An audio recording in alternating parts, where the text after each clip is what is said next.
और 12 भगवान का व्रत 12 बजे तक आपको रखना है। उसके बाद आप प्रसाद बनाइए और ग्रहण कीजिए। कल बरा भगवान के बारे में आपको कथा सुनाई जाएगी।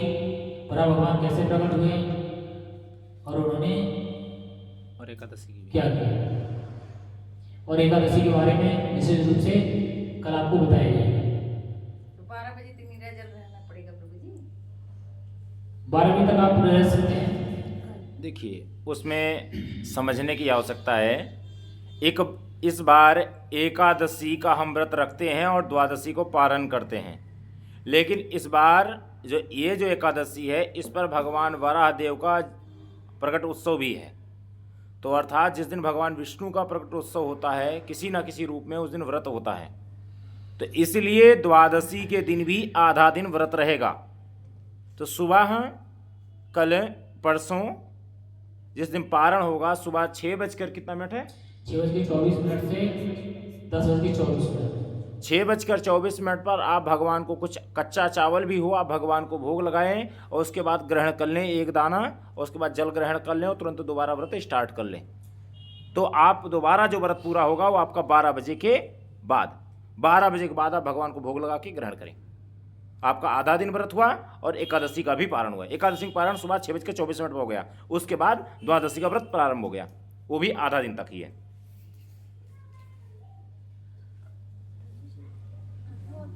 आरती करते हैं तो हम लोग वो प्रभुपाद जी और गुरुदेव जी के आगे शिला क्यों लगा? शिला मतलब क्या होता है? शिला प्रभुपाद,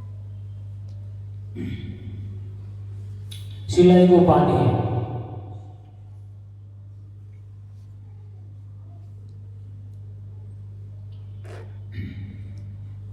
और प्रभुपाद भी एक उपाधि है। उपाधि हम क्यों देते हैं? किसी के सम्मान के लिए। आपने और परंपरा में देखा होगा, कोई कहते श्री श्री 1008, श्री श्री 108, ये क्या है? ये सब सम्मान व्यक्त करने के लिए हम शीर्षक लगाते हैं।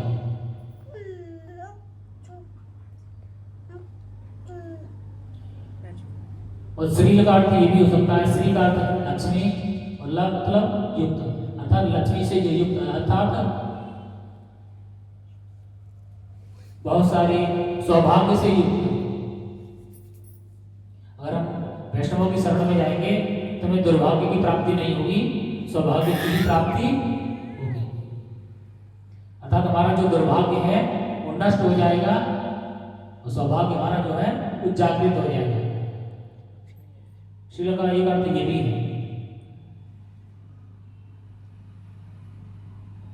और कोई प्रश्न?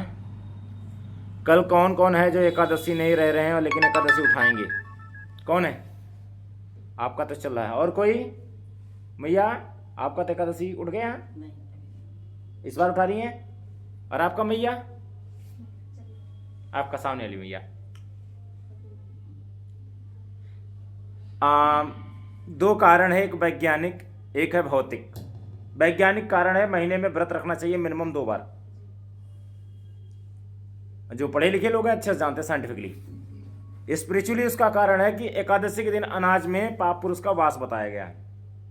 अर्थात उस दिन अनाज में नेगेटिविटी इतनी ज़्यादा रहती है कि अगर आप अनाज ग्रहण करते हैं तो आपके जो कर्म हैं, आपके जो कृत्य हैं, नेगेटिविटी होंगी। मतलब ये समझिए कि आप ऐसे दूषित विचारों से युक्त हो जाएंगे कि आप कुछ करेंगे तो गलत ही करेंगे, क्योंकि आपके अंदर विचार जो है गलत आ गए हैं। वो एकादशी अर्थात उस चंद्रमा के प्रभाव से ऐसा होता है। तो अगर नहीं रहते हैं तो रहना प्रारंभ करें उस दिन, और कम से कम अगर कोई व्रत भी नहीं रहता है तो उस दिन अनाज ग्रहण ना करें। जो व्रत भक्त रखते हैं मंदिर में, उनके लिए एकादशी प्रसाद मंदिर की ओर से की जाती व्यवस्था। जो माताएं हैं जिनके बच्चे छोटे हैं, उनके लिए विशेष रूप से बहुत ज़्यादा भारी व्रत नहीं करना है। उनको क्या है, कुछ ना कुछ खा लेना चाहिए, मतलब अनाज ग्रहण नहीं करना है, नहीं तो बच्चे परेशान होते हैं। छोटे बच्चे होते हैं, माँ का दुग्धपान करते हैं, उसमें प्रॉब्लम आती है। तो इसलिए कुछ ना कुछ ग्रहण करना है, अनाज छोड़ के बस। आपका एकादशी का व्रत माना जाएगा। एकादशी पूजा विधि बता दीजिए। पूजा मतलब कैसे सेवा करती है? एकादशी के दिन सेवा, एकादशी के दिन मिनिमम पंचोपचार पूजन करना चाहिए भगवान का। पुष्प धूप दीप नैवेद्य और आरती। और भगवान को कुछ भी अर्पित करते हैं तो उसमें तुलसी अवश्य होना चाहिए। एकादशी के दिन और रविवार के दिन तुलसी पत्र नहीं तोड़ना या किसी बड़े उपलक्ष्य में। किस दिन बाबा? एकादशी का और रविवार को दिन प्रभु जी ट्यूसडे ही मंगलवार ही बोलते हैं, मंगलवार को जल नहीं देते। जैसे किया है तो वो तो अपने तरफ से कह के कुछ भी मान सकते हैं। अपना मंगलवार को दे सकते हैं हाँ पर संडे नहीं।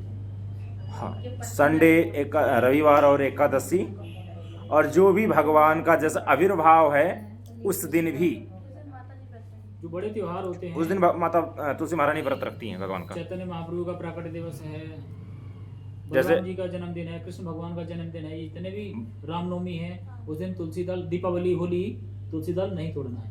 मतलब प्रभु जी कल भी नहीं, कल एकादशी है, परसों वराह अवतार है, परसों भी नहीं, तभी नहीं, न। और फिर नित्यानंद त्रयोदशी उस दिन भी नहीं, 3 दिन नहीं। तो इसका अर्थ यह है कि अगर आपको तुलसी चाहिए तो कल तोड़नी थी या आज तोड़नी थी, अब आप मिस कर दिए।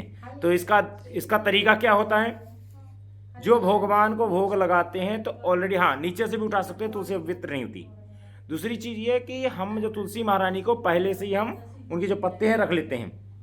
ठंडी का दिन आता है जिस समय हम पत्ते नहीं तोड़ सकते, तो गर्मी के दिन में या बारिश के समय तुलसी महारानी के बहुत सारे पत्ते होते हैं, तो उस समय हम तुलसी महारानी के पत्ते को सुखा के रखते हैं। और जब ऐसा समय आता है जिस दिन हम पत्ते नहीं तोड़ सकते, उस दिन हमारे पास हम सुखाए पत्ते यूज करते हैं। लेकिन तुलसी पत्र भगवान विष्णु के या भगवान कृष्ण के जितने अवतार हैं उनमें तुलसी पत्र होना ही चाहिए। जैसे बाबा गिरा है तो कोई दिक्कत नहीं है, तुलसी महारानी शुद्ध नहीं होती, आप उनको धुल के उपयोग कर सकते हैं। सूखी हुई का भी कोई निषेध नहीं है, सूखी कोई दिक्कत नहीं है, वो भी उपयोग कर सकती हैं। जब तुलसी में ज्यादा पत्ते होते हैं तो उनको तोड़ के रख लेना चाहिए ज्यादा और सुखा के रख लो। नीचे गिरा रहता है सूखा के। हाँ तो ठीक है। मानते हैं लोग कि कार्तिक माह से उठाना चाहिए एकादशी का व्रत। कोई कहता है एकादशी, कोई कहता है देवउठनी एकादशी, कोई कुछ कोई कहता है, कोई कहता है कुछ मेहरारू कहता कहीं नहीं रहना चाहिए। अब का बताएं। कोई कहता है कुंवारी कन्या को व्रत नहीं करना